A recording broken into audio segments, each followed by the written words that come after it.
L'espace a une odeur.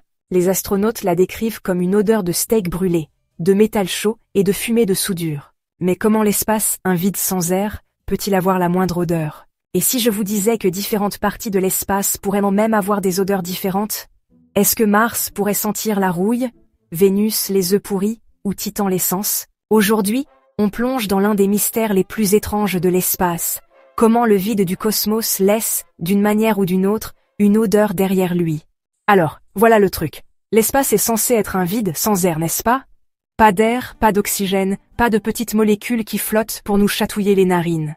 Et pourtant, les astronautes reviennent de leur sortie spatiale en disant que ça a vraiment une odeur. Une odeur forte, fumée, métallique, un peu comme de la poudre à canon ou de la viande grillée qui s'accroche à leur combinaison spatiale. Mais comment? Ils ne sont pas vraiment là dehors à renifler le vide comme une sorte de sommelier cosmique. La réponse se trouve dans ce qui se passe quand ils retournent à la station spatiale. Ces molécules odorantes, piégées sur leur équipement, ont enfin la chance de se mélanger à l'air.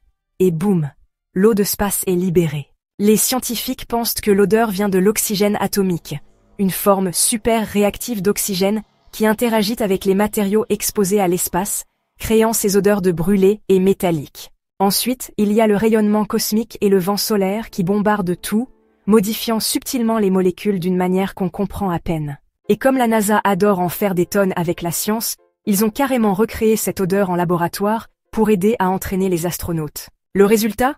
Un parfum de synthèse de l'espace, qui est même devenu une fois un parfum en édition limitée appelé Eau de Space. C'est ça, quelqu'un quelque part a volontairement porté le vide comme parfum. Mais c'est là que ça devient encore plus bizarre. Et si différentes parties de l'espace sentaient différemment? Titan, la lune de Saturne, est pleine de méthane, donc ça pourrait puer l'essence. Vénus, d'épais nuages d'acide sulfurique, ce qui veut dire que ça pourrait sentir l'œuf pourri qui aurait explosé dans un labo de chimie. Et Mars, avec sa poussière riche en fer, pourrait vous frapper avec une odeur de rouille, un peu comme celle du sang. Si le tourisme spatial décolle vraiment, les futurs voyageurs pourraient par même sentir de leurs propres narines ces parfums cosmiques accrochés à leur combinaison.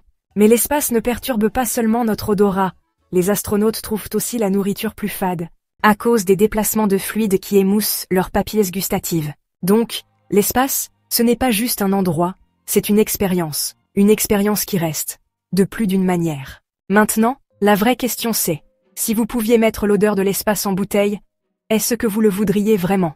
Dites-nous ce que vous en pensez dans les commentaires. Vous pouvez nous soutenir en vous abonnant si ce n'est pas déjà fait. Prenez soin de vous, prenez soin de vos proches, et on se retrouve bientôt dans une autre vidéo.